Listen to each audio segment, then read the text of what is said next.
E no Taon de hoje estou recebendo Poliane com EH, hein? Oliveira, psicanalista, neurocientista. E nós vamos falar de saúde mental, famílias, impacto nas empresas, NR1 e muito mais. Mas antes de a gente começar, Poliane, seja bem-vinda aqui no Taon, que é o podcast da sua história. Eu queria saber quem que é a Poliane. Conta pra gente.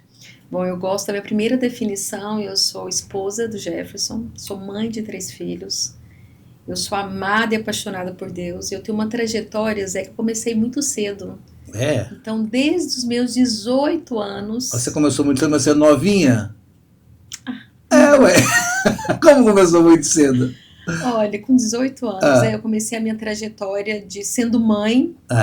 Então, ali já na minha experiência, nas minhas vivências, eu quis buscar entender mais. Eu sempre fui muito curiosa. Então, enquanto mãe, eu quis entender melhor sobre o funcionamento da criança. Então, eu fiz a pedagogia. Aí eu quis entender um funcionamento mais profundo. Fui para neuropedagogia. Eu fui para neurociência, fui para análise de comportamento, fui para psicanálise, fui para terapia dos esquemas. Então, a minha curiosidade hoje é como o ser humano funciona. É entender a estrutura psíquica na camada mais profunda dele. Então, a minha curiosidade hoje, sobretudo, é sair da superficialidade das relações e entender literalmente as nossas origens, a origem das nossas dores, do nosso sofrimento. Mas para fazer tudo isso tem que gostar de pessoas, né? Eu amo pessoas. É? Eu já te falei, né? Zé, para mim é fácil, não é fácil diminuindo o serviço, mas é fácil porque é isso que vibra meu coração. E quando a gente olha uma pessoa, eu acho que para ter esse olhar que você tem, a gente tem que suspender o julgamento para poder entender como essa pessoa funciona? Totalmente. Na verdade, quando a gente entende sobre isso, a partir da autoanálise mesmo, você cai por terra o julgamento. Você passa a ser uma curiosa sobre a história que a pessoa carrega por trás. Mas essa paixão minha hoje por adultos, pelas famílias, começou com a criança, com a primeira infância. Então, observando ali o comportamento das crianças em sala de aula, na escola, me despertou uma curiosidade. Mas por que essa criança tem esse comportamento? Por que essa criança aprende, a outra não? Então, essa minha curiosidade... Você descobriu? Descobri, claro. E hoje você vai contar pra gente aqui? Inclusive, hoje eu uso recursos. Eu aprendi recursos para identificar tudo isso. Você sabe que... Acho que hoje não acontece tanto isso, mas no passado... A professora, os pais, né? Esse menino é burro. É, exatamente. Né? Gente, olha o João. Olha como é que o João... Vocês têm que ver, vocês têm que fazer como o João faz. Então, a gente sempre cresceu distanciando de quem nós somos. E nós, muitas vezes, não conseguimos potencializar aquilo que nós carregamos, que já está em nós, ou então buscamos uma vida fazendo cursos, aprender a isso, porque nós nunca aprendemos a olhar para nós, para os dons, para os talentos, para as habilidades que nós temos. Mas espera só um pouquinho, porque eu comecei aqui para falar de você, você já está falando dos outros. Conta mais um pouco de você. Você veio da onde? Você tem uma empresa que cuida de pais e de filhos. Tá vendo como é natural, né? É. Zé, eu tô aqui em Campo Grande, eu sou goiana mesmo. Certo. Minha família de lá já vai fazer 8 anos que nós moramos aqui em Campo Grande. Nós temos hoje uma clínica que é o Centro de Treinamento para Pais e Filhos. E é uma clínica multidisciplinar. Então, nós atendemos e recebemos crianças, crianças e adolescentes com atraso de neurodesenvolvimento, famílias, casamento, né, casais. Nós recebemos ali para alto rendimento, alta performance. O que é mais nós difícil? Atendemos empresas. O que é mais difícil, cuidar dos pais ou dos filhos? Dos pais, com certeza. Dos pais. Os filhos são reflexos? 100%. Tem uma frase que me marcou tão simples, eu carrego até hoje. Filhos curados são pais curados. Filhos felizes são os pais felizes. Então, toda cura emocional começa com pais funcionais. Então, se uma casa, se o casal, se a família, ou a mãe, que a gente tem mães também solo, né? Então, se a gente não tem pessoas funcionais, é impossível nós criarmos filhos funcionais, filhos saudáveis. Poli, eu posso afirmar que o mundo atual hoje está doente mentalmente ou não? Eu te falei que sim, né, Zé? Sim. Com certeza, e nós vamos caminhar cada vez mais. Por quê? Porque nós estamos lidando com uma velocidade que o nosso cérebro não foi projetado para acompanhar. Então a gente velocidade do quê? De conteúdo, informações? Sim, nós nunca tivemos tanta informação, conexão ali 24 horas, e nunca estivemos tão desconectados de nós mesmos, dos relacionamentos. Então a gente passa o quê? Como é que a gente passa o nosso dia conectado? A gente passa ali tentando lidar com os nossos múltiplos papéis, cumprindo ali nossos múltiplos papéis e tarefas numa velocidade que o cérebro não acompanha. Então, só por isso nós temos aí mais ansiedade, mais exaustão, mais relacionamentos adoecidos. Tem muitos prejuízos, porque eu fico imaginando que quando a gente fica no WhatsApp, sei lá, nas redes sociais, a gente fica dentro de uma bolha que a gente consome muito do mesmo, não tem um contraditório, não tem pensamentos críticos ou diferentes, porque quando tem eles são banidos, são cancelados, então não existe uma troca de inteligência. Que é o relacionamento. É o relacionamento. Hoje as pessoas, a gente tem que entender que a conexão, ela não gera proximidade. E como é que serão esses relacionamentos no futuro dessas crianças hoje que estão nos celulares, que estão nas redes sociais e, enfim, eles vão conseguir se relacionar? Não, nós temos hoje um índice cada vez pior hoje, né, nossos indicadores, porque a ausência emocional dos pais, nós temos a superproteção, que isso também gera, nós deixamos de desenvolver habilidades fundamentais para a fase adulta. Então, crianças, elas precisam de amor, mas elas precisam também desenvolver a autonomia, a responsabilidade, a tolerância à frustração, a generosidade, o respeito. Ninguém nasce com isso. E amor é atenção, né? Não é desatenção, não é dar um celular na mão da criança. Não, amor é presença. Amor é fazer com que a criança, o outro, se sinta ouvido, se sinta compreendido, se sinta amado. São necessidades básicas emocionais. Nós temos necessidade de se sentir amado e notado, necessidade do pertencimento, o direito de errar e de ser ouvido. Então, essas necessidades básicas vão moldando os nossos padrões. Só que também nós precisamos desenvolver essas habilidades nas crianças. E quando os pais fazem para os filhos aquilo que eles já são capazes de fazer, porque hoje nós temos uma estrutura de pais que facilitam esse caminho para os filhos, né, Zé? Por quê? Facilitam, porque hoje está tudo muito fácil, muito rápido. Então, esses pais que vão facilitando e fazem para os filhos aquilo que eles já são capazes, são pais que castram já o futuro do filho. Porque impede o desenvolvimento dessas habilidades. Então, são adultos que inseguros, com dificuldade de tomada de decisões, dificuldades em lidar com a frustração. Então, nós temos hoje adultos que foram castrados na infância. Você acha que o suicídio passa por aí? Com certeza, claro. Você entende que quando a gente fala de uma mente saudável hoje no adulto, e é um assunto que está tão em alta cada vez mais agora com o NR1, eu preciso falar da infância. A própria psicanálise, ela traz que a gente carrega marcas desses primeiros relacionamentos.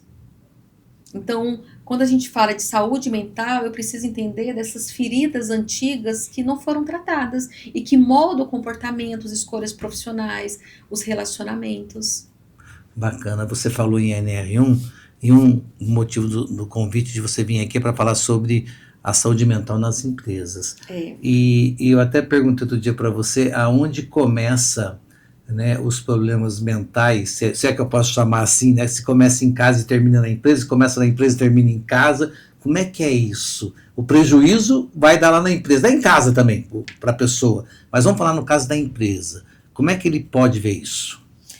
Bom, a gente tem que entender da seguinte forma, que os problemas emocionais, elas não começam na empresa, apenas o ambiente do trabalho revela um problema que já existia. A empresa, ela é o palco onde esses conflitos internos eles aparecem. Então, a forma como a pessoa vai lidar no ambiente de trabalho com a crítica, com a rejeição, com as relações, com a pressão, com a autoridade, elas podem ter vindo de experiências que ela teve lá na infância. Então, como eu disse, a psicanálise, ela traz para nós isso, nós carregamos essas marcas das nossas primeiras relações. Por isso que, geralmente, quando um colaborador, um profissional, ele está adoecido, nós não tratamos apenas ali do problema corporativo. A gente precisa entender o problema, toda a história dele ao longo da vida. Entendi. Então, vamos fazer uma analogia que o emprego seria um teatro, onde ele começa a interagir com outras pessoas, com outras situações e começa a representar, como é que você falou, é o start, o que eu acesso em você? É o que eu acesso, eu te falar isso agora. É. A complexidade das relações, do convívio, da vida, não é o que eu te falo, mas é o que eu te acesso. Aquilo que eu te acesso, ele tem uma profundidade que desestabiliza. Isso em frações de segundos. Por isso que algo que eu disse, para você surtiu, tá tudo bem. Mas se eu falo ali pro Caio, por exemplo, ele ficou sentido. Aquilo dali desestabilizou ele. Acessou ele de uma maneira que não me acessou. Exatamente. Então, o difícil não é o que eu te disse, então, é o que eu te acesso. Vamos voltar um pouquinho lá. O que uma infância emocionalmente desorganizada pode gerar em um profissional adulto? Zé, eu acho que essa é uma das perguntas mais importantes, porque eu amo falar de infância, eu gosto de sempre reforçar que o meu amor por vidas começou pela infância, né? Eu gerei uma vida com 18 anos, meu filho Gabriel, então o meu amor, a minha curiosidade começou na infância. Então o que acontece? Quando uma criança ela cresce sem uma estrutura emocional funcional, sem afeto, sem limites equilibrados, sem validação, sem um encorajamento, ela pode desenvolver padrões totalmente disfuncionais e desadaptativos. Ou seja, aquilo passa a ser uma lente que ela vê a vida, que ela interpreta as relações. Então, por exemplo, uma criança que ela cresceu se sentindo rejeitada, ela pode se tornar um adulto extremamente competente, mas que ele pode também nunca se sentir suficiente, bom o suficiente. Ele sempre vai lidar com aquela sensação de falta. Uma autoestima baixa. Não é uma baixa, não é o caso, mas é uma pressão, ele sempre quer mais, uma sensação de insuficiência, de que nada tá bom o suficiente. Entendi. Então é sempre mais, como diz, a meta tá aqui, agora tá aqui. Então ele é totalmente capaz. Isso gera estresse, isso gera ansiedade. Ansiedade, muito bom, exatamente. Né? E tantas outras doenças aí. Sim, por exemplo, uma criança que foi super protegida, geralmente se torna um adulto com dificuldade de tomada de decisões, com dificuldade em lidar com frustrações, em fazer planos a curto, médio e longo prazo. Por exemplo, ali uma criança, ali também que veio de um ambiente com muitas críticas, com muitas cobranças. Então, geralmente, é um adulto que tem medo de errar. Então, é um medo de... Então, ele mesmo se sabota nesse sentido. Então, não é falta de competência, é uma ferida emocional antiga. Muito bom, exatamente, Zé. Então, a gente precisa olhar para o adulto hoje, não é competente, esse é competente. Não, o problema não é a falta de competência, mas são feridas antigas, emocionais, que moldam os comportamentos e não foram tratados. É lógico que as consequências vão transformar essa performance em ruim, porque vai ter problemas mentais aí e ele não vai performar bem, né? Sempre aparece, Zé. Sempre aparece. Em algum momento isso vai aparecer. Em algum momento isso vem para fora. E por que pessoas inteligentes, né, se sabotam a própria carreira, já que são inteligentes? Eu escuto isso da minha mãe. Como que você está sofrendo, filha? Mas por que você está sofrendo? Porque a inteligência não impede ninguém contra as dores emocionais. Entende? Isso não impede ninguém. Então, por exemplo, eu tenho pacientes que são extremamente capazes ali, mas carregam crenças profundas de fracasso, de rejeição, de inadequação. E são vários tipos de inteligência também, né? Vários, Isso aí eu falo assim que depende, né? Tudo depende. Mas quando a gente fala de inteligência, geralmente a gente aponta para um QI, né? Um alto nível, alto padrão de conhecimento e de formações e tudo mais. Então, a inteligência nesse sentido QI, a gente fala mais sobre isso, dessas habilidades envolvidas. Então, você está me dizendo que nem toda alta sabotagem é consciente, então? Não, ao contrário. A autossabotagem, tem vários tipos de autossabotagem. Então, frequentemente... Mas ela é inconsciente. Ela é inconsciente, porque é uma tentativa de nos proteger da dor. Então, a autossabotagem ela é frequentemente uma tentativa inconsciente para evitar a dor. E como identificar um colaborador que está assim com a saúde mental abalada, que você fala, isso vai dar problema? Como você ter esse feeling antes que dê um problema? A gente pode dar até um nome para isso, né, Zé? Vamos falar do burnout, então? Que tá todo mundo falando o que é burnout está em evidência, todo mundo fala isso, estou com burnout. E o que é, todo mundo fala burnout, o que é burnout? Fala para nós aqui. Então, o burnout, ele sempre vai dar sinais, ok? Então, antes do colapso, a pessoa, ela apresenta irritabilidade, alteração de humor, baixa produtividade, esquecimento, isolamento, dificuldade em concentração. E eu vou compartilhar até rapidamente a minha história aqui, Zé. Mesmo eu tendo esse conhecimento e sendo craque numa autoanálise, a minha análise é de anos. No ano passado, né, diante ali de pressão, de tantas mudanças ali na clínica, chegou o mês de dezembro, eu estava esgotada. Estava ali cansada. E eu percebi meu esquecimento, eu percebi uma dificuldade de concentração. E aí eu liguei para o meu amigo psiquiatra, Dr. Edson. Edson, me ajuda. Eu estou tendo muita dificuldade de concentração e eu preciso concluir o ano com meus pacientes. Eu estou tendo muito esquecimento. Aí o Dr. Edson, né, gentilmente falou, Polly, será que você não está com burnout? Eu não, imagina, eu não estou com irritabilidade, eu não estou tendo alteração de humor, eu só estou esgotada. Então aquilo que eu tinha prazer em fazer, não tenho mais. Aí ele me passou um suplemento, tomei naqueles 10 dias de descanso, né, que nós tiramos em dezembro. Quando eu cheguei em janeiro, naquela produção, naquele campo de ideias, o que eu me vi? Com estado de anedonia. O que é estado de anedonia? Eu passei a me ver que eu não tinha prazer. Eu não tinha prazer nas coisas que me davam prazer. Prazer em estar na minha clínica, prazer em estar com as minhas filhas, que eu amo tanto, com meu marido na minha casa. Um esgotamento, uma exaustão, e isso vai para o campo da mente, pensamentos negativos, sentimentos constantes de angústia, de tristeza. E aí o que eu tive que fazer? Fui humilde. Dr. Edson, deixa eu te falar, eu tô com burnout. E aí eu tive que assumir, eu tive que falar em voz alta. Porque pessoas da área da saúde têm dificuldade em se tratar, têm dificuldade também em assumir essas situações. Então a minha cura veio de falar em voz alta, em assumir que eu precisava de ajuda. Primeiro identificar a doença, admitir para poder tratar, né? Exatamente. Então, assim, primeiro a gente tem que estar atento, quem está assistindo, né, esses sinais, esses sintomas. Por isso que o trabalho preventivo, ele é tão importante. Mas me fala uma coisa, burnout não está na moda, antes não era estafa, era mais simples, agora é burnout não está na moda, Ficou isso? bonito agora, né? É a mesma coisa que estafa, não? Antigamente a gente falava, nossa, não, a pessoa está em estafa, exaustão. A gente colocava tudo que eu falei agora na exaustão.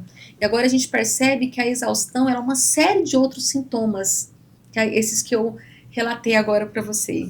Então o burnout, ele vem e detalha mais quais são esses sintomas. E quanto mais cedo nós identificarmos esses sintomas, mais nós vamos ele dá sinais antes, como você falou, né? Não acontece de repente, do nada, assim. Imagina. Ele vem dando sinais. Ele vai dando, antes do adoecimento, do diagnóstico burnout, vem esses sinais aí. E depois. E ele é tratado de forma medicamentosa e terapia. E a pessoa volta resetado, zerado, ou fica alguma sequelinha? Zé, aquilo que a gente está falando aqui no início, né? Depende como que a pessoa ela vai acessar isso nela. Porque exige movimentos, exige um autocuidado. Sem a terapia, sem o autoconhecimento. A terapia vai bem aí também. Vai, porque o autoconhecimento, ali você começa a desenvolver recursos e ferramentas emocionais que antes você desconhecia. Porque o burnout, o copo tá cheio, entende? Então o copo já tá cheio. Então, eu preciso ficar observando para esse copo nunca encher. Então vai exigir de mim uma série de atividades, uma série de movimentos, escolhas, perceber os meus limites. E vamos falar um pouco da ansiedade. Virou moda também, né? Parece que nós estamos vivendo uma epidemia silenciosa de ansiedade, né? Todo mundo tem uma ansiedade aí difícil de controlar, principalmente nas empresas. Sim, eu estava até falando que eu estava vendo os riscos psicossociais da NR1, tá lá, ansiedade. Eu falei, quem não é ansioso hoje? Como que a gente vai fazer isso dentro das empresas, né? Porque sim, é uma epidemia silenciosa. Por quê? Até onde a ansiedade é saudável? Todos nós temos uma ansiedade boa. Por exemplo, vir gravar com você me deixou ansiosa, aquele frio na barriga, aquela expectativa. É uma ansiedade isso. A ansiedade ela sempre é boa, a saudável, ela sempre vai nos antecipar algo. Se a gente vai viajar amanhã, você dorme? A gente vai naquela expectativa. Então, aquela é uma ansiedade boa, uma ansiedade saudável. Aí a gente passa a ter uma ansiedade disfuncional.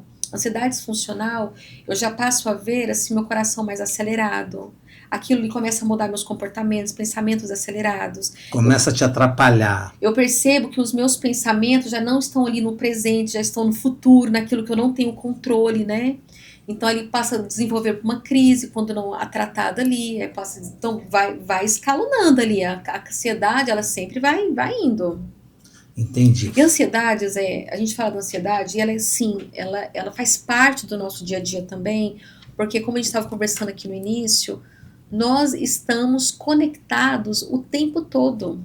E a gente quer cumprir os nossos múltiplos papéis ali de uma forma rápida, numa velocidade que o cérebro ele não nos acompanha. A diferença é que hoje nós temos mais acesso às informações. E por isso nós podemos entrar com um tratamento muito mais eficiente. Então, a ansiedade, ela precisa ser vista, ela precisa de tratamento. Tá certo. A gente está falando dessas dessas doenças mentais e que acabam dando um prejuízo para as empresas. Hoje tem a NR1. O que é NR1? Conta para mim. Que bicho papão que é esse? Todo mundo na NR1. Eu até sei, mas quando eu faço essa pergunta assim, é para esmiuçar, né, para que as pessoas... Porque virou uma sigla, né? NR1. Conta pra gente. Bom, a NR1 ela existe desde 1970, né? Só que antes era um marco só dos riscos físicos. E hoje, os riscos psicossociais, eles eram ignorados. Então, a gente vai olhar, a primeira relação que hoje o empresário está tendo com a NR1 é de obrigatoriedade. Porque é verdade, 26 de maio entrou em vigência. Nós temos esses 3 meses de caráter preventivo, orientativo, mas as empresas já estão vulneráveis para isso. Só que tem um outro olhar que eu vou trazer também. A NR1 hoje, com os riscos psicossociais, é uma oportunidade que as empresas têm de avaliar esses fatores psicossociais de forma estratégica também. E as empresas que entenderem isso, elas sairão na frente. O primeiro olhar parece que é um gasto a mais que eu vou ter, parece que é um investimento que eu vou ter que suportar, mas já tem todo um prejuízo embutido aí ao longo do tempo que a gente acaba não percebendo, que são, né, os funcionários que se afastam por doença, que faltam, que produzem menos. A rotatividade, o absenteísmo, a perda de talentos. Então, o custo de não investir numa saúde emocional, ele é enorme. Conflitos internos. Por exemplo, as empresas, elas calculam folhas de pagamento, mas elas não calculam quanto que vai custar um colaborador emocionalmente adoecido. Abalado. E o custo, ele é inimaginável, ele é muito maior. Então você não acha que quando a gente, né, o profissional fala do NR1, ele teria que estar falando assim, ei, está acontecendo isso na tua empresa, ó, presta atenção, e tem essa solução que, né, daqui a um tempo isso vai trazer frutos para você? Eu vejo a NR1 como essa oportunidade de implantar como uma cultura, como uma gestão da empresa. Quando nós entendemos que a produtividade, ela não é apenas uma capacidade técnica, mas ela vem de uma saúde emocional, meu olhar muda. Quando eu invisto em pessoas, eu gero muito mais resultado, e resultados consistentes. Então, a empresa que entender isso, Zé, e ter esse olhar com uma oportunidade histórica, ela vai estar na frente, sim. Então, eu entendo que a NR1 é esse bicho-papão, mas ela é um convite também para nós entendermos e investirmos nas pessoas. Pelo que você está falando, tem um custo invisível aí da saúde mental para as empresas, né? Sim. Que às vezes elas não percebem. Não, elas não percebem. Porque a gente só olha o quê? Para aquela alta performance, né? A gente só vê ali na produtividade. Muitas vezes o colaborador, ele é medido pela sua capacidade técnica. Você é bom, produz mais, produz menos. Só que é um conjunto de fatores ali que envolve aquele colaborador. Tá, e é possível medir o impacto da saúde, né, emocional na produtividade? Sim, conseguimos? Sim, hoje nós temos indicadores dos riscos, hoje nós conseguimos avaliar com indicadores dos riscos psicossociais, nós temos ali a forma da gente avaliar o clima organizacional, a saúde entre as relações e todos os fatores que envolvem um bom desempenho. Então, hoje nós temos, por exemplo, um colaborador, ele pode estar ali fisicamente, mas emocionalmente ausente. Completamente ausente. Totalmente ausente. Ou seja, eu volto a repetir, né? Não basta apenas a produtividade, ela não é ligada apenas a uma capacidade técnica, mas ela é medida através de uma saúde emocional. O que uma família, um pai, uma mãe, né, emocionalmente sobrecarregados, o que eles levam para a empresa? Devem levar muita coisa ruim. Eu vou falar na primeira pessoa, Zé. Suas filhas são adultas? São. Eu vou falar então na primeira pessoa, você vai se recordar. O que a gente leva? A gente leva culpa, a gente leva noites mal dormidas. Bem, eu levava minha filha para a empresa. Eu também. Nós levamos preocupação, nós levamos desgaste emocional. Então, os problemas familiares, eles não ficam de fora quando nós vamos ao trabalho. Não fica na porta da empresa. Não fica na porta da empresa. Então, quando as empresas, literalmente, elas investem numa saúde integral, investem nas pessoas de uma forma integral, elas verdadeiramente experimentam de resultados sustentáveis.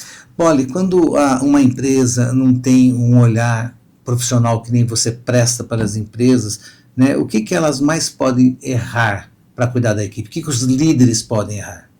Nossa, que boa pergunta, Zé. Vamos falar de liderança, né? Vamos. A gente tem que entender que um líder, ele não é feito apenas de boas intenções. Uma liderança emocional, uma liderança apreciativa, ela exige preparo. Então, precisa aprender a ouvir, a identificar esse sofrimento emocional, a criar um ambiente psicologicamente seguro, criar, né, ali, conduzir conversas difíceis. Então, o líder que quer ajudar, ele muitas vezes ele não sabe como ajudar, e esse como faz toda a diferença. É a tal história da boa intenção não substitui o preparo. Jamais. Então, a liderança emocional, ela exige preparo, ela exige tempo, ela exige dedicação. Muitas vezes, o que nós estávamos conversando, exige parar para ouvir, parar para entender. Isso é uma habilidade que ela é desenvolvida, ela é treinada a partir de mim. É um filtro que ela é de dentro para fora. Eu falo que a comunicação é algo que ninguém consegue produzir. Eu posso produzir fotos, uma performance aqui, mas a comunicação, verdadeiramente, ela revela o meu interior. A comunicação, ela não tem uma performance, não sustenta por muito tempo uma performance. Polly, o ser humano já era complexo por natureza. Né? Com essas doenças mentais, fica mais complexo ainda. Fica. Como sobreviver nos dias de hoje sem um olhar profissional seu? Pode falar impossível? Pode, pode falar, vai enlouquecer, que vai... Tem pessoas que buscam terapia porque o outro não faz a terapia. Exatamente hoje, nesse acesso de informações, ao mesmo tempo gera confusões também. Né? Então, a gente lida com assuntos de forma superficial. E essa superficialidade, quando a gente fala disso daqui, quando eu recebo famílias, quando eu vejo pessoas, a gente vê realmente uma desconexão emocional. E a pessoa, para ser saudável, ela precisa de vínculos, ela precisa de conexão, ela precisa criar raízes no relacionamento. Então, todo ser humano, ele quer ser amado, ele quer ser notado, ele quer ser compreendido. É do ser humano isso. Então, quando nós não investimos nisso, quando eu falo que a solidão, ela não é uma ausência de pessoas, né? Hoje o que está acontecendo é uma ausência de vínculos, de relacionamentos saudáveis. Então nós estamos caminhando a passos largos para essa desconexão. Polly, fala para mim, qual a diferença, eu sei que tem muita, mas eu quero saber de uma profissional, de eu fazer uma terapia ou fazer uma NR1 para minha empresa com a inteligência artificial em vez de fazer com uma profissional habilitada? Zé, é o seguinte, a gente hoje está vendo tantas empresas contratando serviços ruins por falta de conhecimento. Eu falo que a parte do diagnóstico, ele precisa ser feito com uma profissional. E tem que ser um diagnóstico sério, para eu realmente avaliar e mapear todos os riscos da minha empresa, enxergar a realidade emocional dos meus colaboradores. Porque aí sim eu vou criar, a partir desses indicadores, eu vou entender como que a cultura organizacional molda o comportamento dos meus colaboradores. Através disso, desse diagnóstico bem feito, não o diagnóstico da felicidade, como está sendo vendido aí, através disso eu vou identificar os pontos de sofrimento emocional, ou seja, as dores de cada departamento. Então isso precisa de um olhar de uma profissional. Então as empresas hoje falam, eu faço diagnóstico. Tá, isso pode suprir uma parte juridicamente do Ministério do Trabalho. No papel jurídico, nós temos uma outra parte. O diagnóstico, mas o diagnóstico mal feito, ele vai implicar o quê? No meu plano de ação. Que é o dia a dia ali, que tem que mudar a história. Eu não estou vendendo NR1. Quem entra no meu Instagram, não estou vendendo NR1, estou vendendo gestão. Estou vendendo uma implementação de uma cultura, de uma mentalidade ali. Enxergar realmente o colaborador na sua individualidade e trabalhar uma alta performance, um cuidado realmente individual das necessidades. É claro que diante dos números que hoje nós atendemos das empresas, nós temos um produto que é um aplicativo. Esse aplicativo, ali dentro tem um diagnóstico, tem testes e tem também conteúdos, né, que é um journal que a gente atualiza semanalmente com podcasts, vídeos e artigos voltados para a saúde mental. Nós temos o canal SOS, a gente tem a ferramenta onde as pessoas podem agendar sessões ali subsidiado por um valor bem ínfimo que as pessoas conseguem acessar e dar continuidade no tratamento. Eu falo que com a supervisão sua. E esse ecossistema de saúde mental contínuo que eu criei tem também uma inteligência artificial, mas não é igual o seu chat. Essa inteligência, ela tem os seus dados, dos seus testes ali dentro. Ela tem os dados da sua estrutura psíquica. Então, você passa a interagir sobre metas, relacionamentos, suas dificuldades. Que foi aplicado com seus conhecimentos, né, com o seu know-how, é isso? Tem 3 testes ali, Zé, que eu disponibilizei nesse aplicativo, que eu aplico no meu consultório. Isso é um presente que eu estou dando para as empresas, que obviamente eu estou ali fornecendo o trabalho e acompanhamento de NR1. Que maravilha. Qual a diferença entre a felicidade e a saúde emocional? Que pergunta boa, né? Vamos Todo lá. mundo quer ser feliz. Todo mundo. Hoje as pessoas, vou terminar o meu relacionamento porque eu não me sinto mais feliz, eu não me sinto mais feliz no trabalho. Então hoje as pessoas estão tomando decisões a partir dessa tal de felicidade. Eu vou colocar a felicidade aqui, Zé, como uma emoção. E a saúde emocional eu vou colocar como uma capacidade. Só para a gente diferenciar isso. Então, pessoas emocionalmente saudáveis, em algum momento, elas vão sentir tristeza, medo, frustração, elas vão sentir raiva. Só que elas vão lidar com essas emoções e não vão ser dominadas por elas. Elas vão desenvolver recursos, ferramentas para enfrentar a vida, essas dificuldades. Ou seja, ninguém é feliz o tempo todo. A felicidade, ela não é um resultado, uma conclusão de uma saúde emocional. Então ninguém vai sentir-se assim o tempo todo. Você sabe que eu vi uma definição de felicidade que eu nunca pensei que um advogado tributarista pudesse me dar uma definição. Ele fala que felicidade é uma equação, né? Que você tira a expectativa menos a realidade. Então, você tem a felicidade, né? Você espera muita coisa, mas tem a realidade. E aí, é uma equação, segundo ele, é uma equação. Eu falo da felicidade como uma razão. A alegria é uma emoção, como qualquer outra. Nós vamos sentir alegre. Eu tô aqui alegre de estar com vocês. Quando você me liga, eu fico alegre. É uma emoção que ela passa. A felicidade, ela tá no campo da razão. A felicidade é algo que eu acesso, independente da minha circunstância. Então, por exemplo, para mim a felicidade é a harmonia. Então, isso independe do meu esposo e dos meus filhos. Se a harmonia para mim é felicidade, não depende quanto dinheiro que eu tenho na conta, não depende da circunstância à minha volta. Então, para isso, eu gasto tempo me relacionando melhor com os meus. Eu preparo ali uma comida, uma mesa posta, porque aquilo para mim é uma felicidade. Então, a felicidade é algo que eu acesso, independente da circunstância. Eu gostei mais da sua. Aí eu pergunto lá, Zé, qual é o seu ideal de felicidade? Aí as pessoas engasgam. Não, mas eu gostei mais da sua. E levo para casa para pensar. Vou guardar essa sua aí, que eu vou usar. Aqui tem mais uma pergunta, né? Porque tantas pessoas se sentem sozinhas, mesmo cercadas de gente. Acho que é a falta de vínculo, pertencimento, né? Todas as mazelas dos dias atuais aí, né? A solidão, ela não é ausência de pessoas. E eu tenho adultos, muitos adultos, executivos, principalmente os líderes que eu atendo. Eles se sentem o quê? Solidão, é a maior queixa. Todo líder fala, eu sou sozinho, me sinto sozinho, tenho que tomar decisões difíceis, sozinho. Mas você também, se ele fizesse uma liderança inclusiva... Muito bom, uma liderança saudável, né? Que todos pudessem participar, talvez ele não se sentisse sozinho. Então agora, tem que desenvolver relacionamentos. E aí quando ele faz uma exclusiva, aí fica só ele. Toda pessoa que se isola, ela está à beira de um precipício.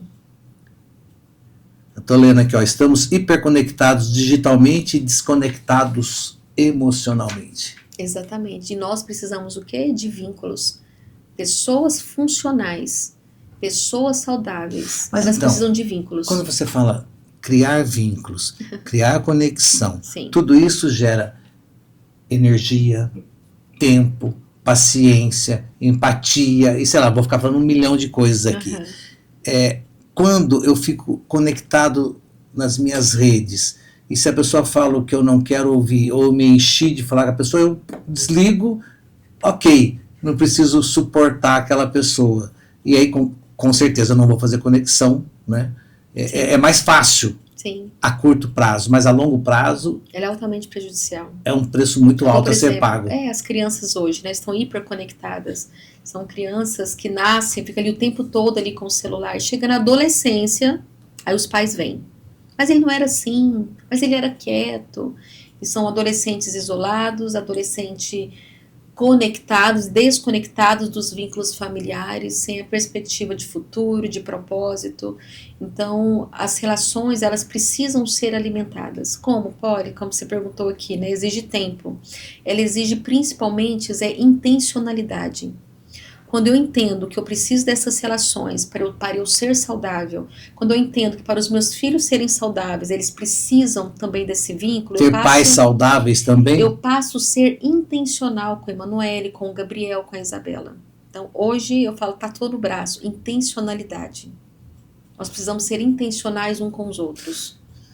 Como você tem bastante experiência, tanto na área, né, pais, filhos, também empresarial, o que os pais estão fazendo hoje que é mais prejudicial para os seus filhos e que eles não percebem? Eu vejo 2 extremos aí. Eu vejo hoje uma ausência emocional e eu vejo uma superproteção. É o que a gente estava falando, Zé. Eu vejo então essa ausência e essa superproteção. Então o que acontece? Uma criança, ela precisa do quê? De amor. Ela precisa se sentir ouvida, compreendida. Só que ela precisa também desenvolver essas habilidades nela, de autonomia, o que você disse, leva tempo. Eu preciso desenvolver essas habilidades socioemocionais da responsabilidade. Ninguém nasce responsável, disciplinado, com rotinas, com limites. Isso eu desenvolvo. Saber lidar com frustrações. Tolerância à frustração. Então, a ausência emocional, ela impede esse desenvolvimento dessas habilidades que são fundamentais para a fase adulta. Aí nós temos ali adultos totalmente disfuncionais, com dificuldade de tomada de decisões, com dificuldades em lidar com frustrações. E eu falo que a frustração faz parte do dia a dia do adulto, né? Todo dia. Então, amor sem limites, problemas. Então a gente lida com isso o tempo todo. Então quando a gente não desenvolve isso na infância, é na infância mesmo. Quando eu falo infância, é infância mesmo. A gente tem esses adultos aí inseguros. Nós temos adultos disfuncionais. Ô, Polly, isso a gente leva para o ambiente de trabalho. Esses adultos, como é que é? E a gente leva esse adulto... Ah, tá. Esse adulto inseguro, emocionalmente instável, vamos dizer assim, quando ele forma uma família, que família que ele vai formar? Olha, Olha, disfuncional. Se ele não busca ajuda, o autoconhecimento, Zé, ele te gera uma autorresponsabilidade. E sem isso, eu acho que é impossível uma mudança. Porque eu sempre vou projetar no outro aquilo que eu não encontro em mim. Uma falha, uma ausência, um problema meu. Eu não consigo me enxergar. Então, sem essa busca por ajuda, de dedicação, e aí eu vou falar de Deus aqui também. Sem eu não viver a minha fé, se eu não me dedicar à fé, ao estudo da palavra, a desenvolver esses relacionamentos, com certeza eu vou projetar esses mesmos padrões. Eu vou repetir ciclos. Aí vem os meus filhos, crescem e vão repetir ciclos. A gente pode chamar de maldição isso? Eu brinco, sei que eu falo com os pacientes crentes, na igreja chama de maldição hereditária, mas aqui nós vamos falar de ciclos. Repetecos. De ciclos repetitivos, de padrões que se repetem. Então, Polly, eu tenho a oportunidade, através do meu autoconhecimento, da minha busca e da minha rendição a Deus, quebrar esses padrões disfuncionais que veio através dos meus pais, através dos meus avós, através dos meus bisavós, romper com esses ciclos. E isso exige um esforço, exige dedicação, exige entendimento, exige um querer, uma busca. Aí sim eu vou estar criando filhos saudáveis. Então, de uma pessoa disfuncional, adoecida, claro que ela pode criar filhos saudáveis e funcionais. Maravilha. Vamos voltar para as empresas, né? Como construir ambientes emocionalmente seguros? Boa. Ninguém floresce num ambiente onde ela sente medo. Então, um ambiente emocionalmente seguro, ele precisa ser construído... Às vezes vai por obrigação. Ele precisa ser construído com coerências. Ambientes seguro, ele é construído através de liderança saudável, de uma cultura ali saudável, de coerência, de respeito, de confiança. Então, o colaborador, quando ele se sente emocionalmente seguro, quando a gente tem esse ambiente saudável para o colaborador, ele coopera muito mais, ele produz melhor, ele inova muito mais. Com certeza. E vamos voltar para a NR1. NR1 é normas... NR o que é?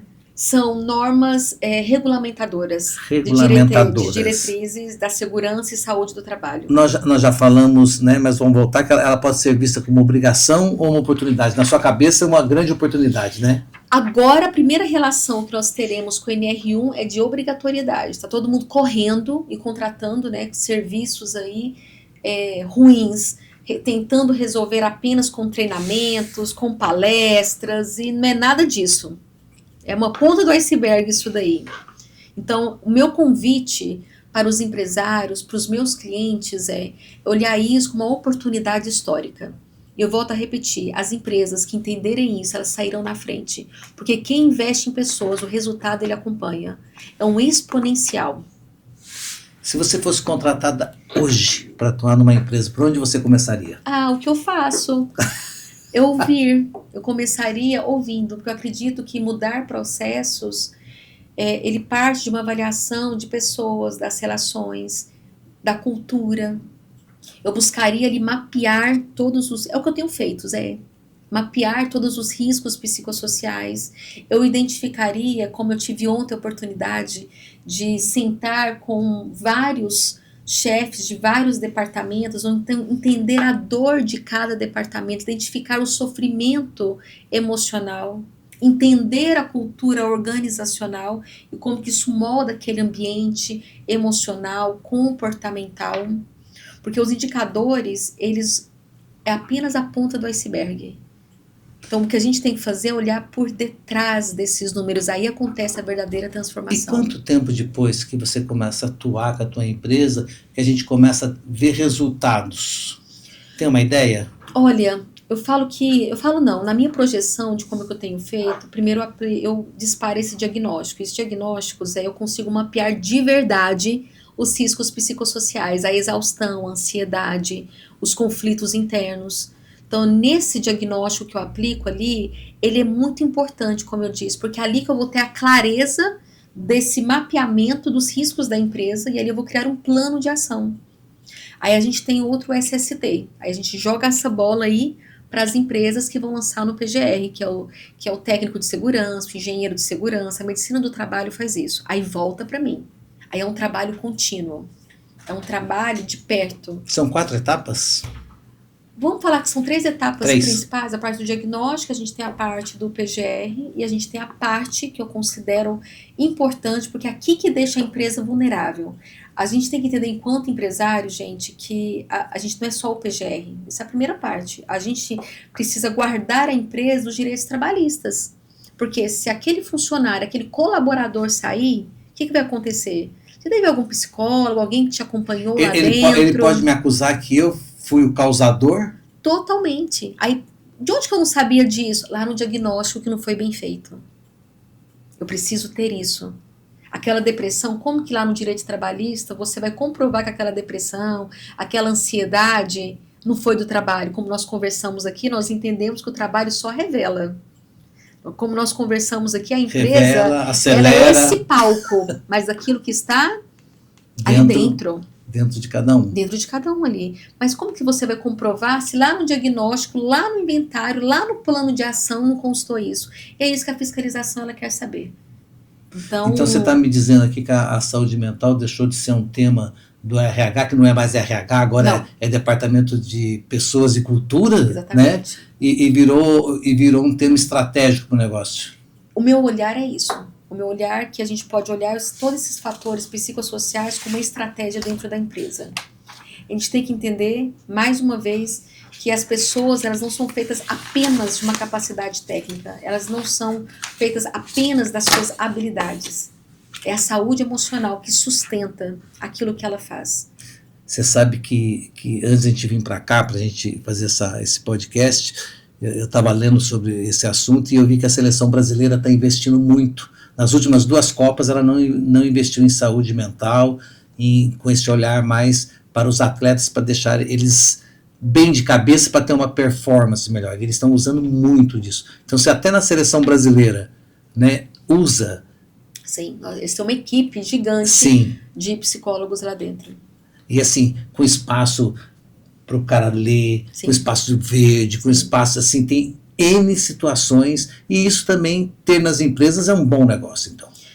Assim, a gente, você falando agora do esporte, né, da seleção, a gente tem o Richarlison, né, como você trouxe para mim, lá em 2022, ele trouxe esse tema, né, da saúde mental, que ele buscou ajuda psicológica.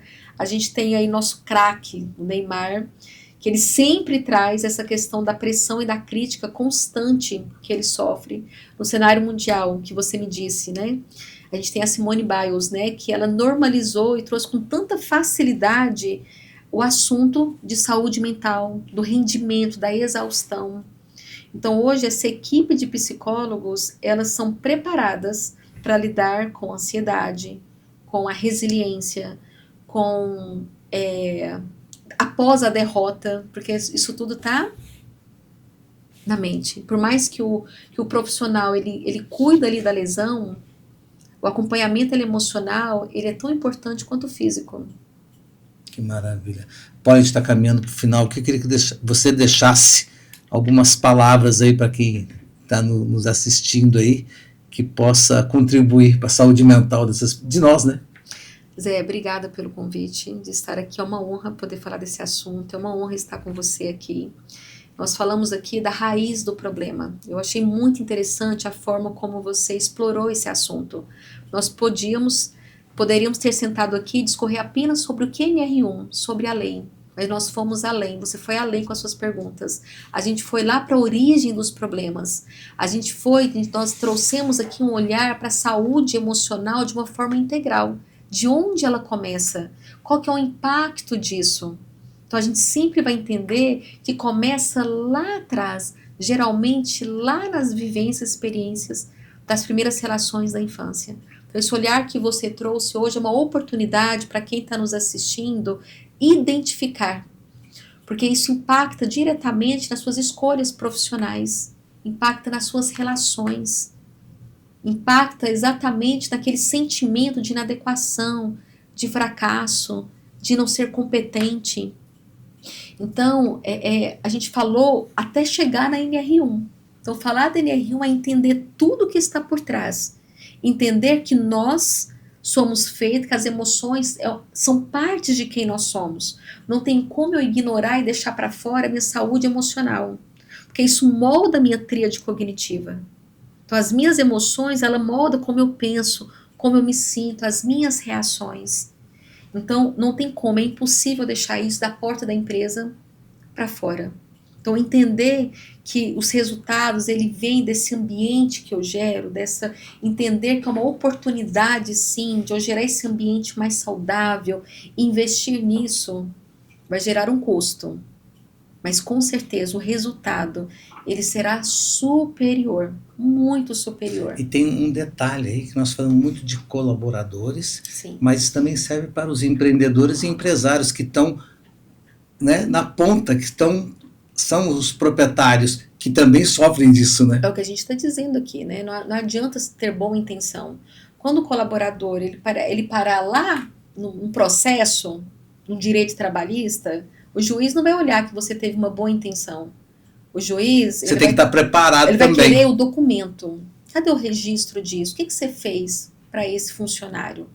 Então, não basta hoje o empresário, o executivo ali ter apenas uma boa intenção. Ele pode ficar com problemas mentais também. Ontem eu estava falando ali com alguns chefes, deu uns 20 chefes lá na empresa, Zé, dos nossos clientes, que a gente atende no estado, tá falando sobre isso. Então, olha, hoje eu vou falar sobre os seus colaboradores, sobre a sua equipe. Mas eu quero falar e acolher também as suas dificuldades. Sim, as suas são dores, seres humanos. Porque quando a liderança ela não é saudável, ela impacta diretamente na sua equipe. Ela impacta diretamente nos resultados.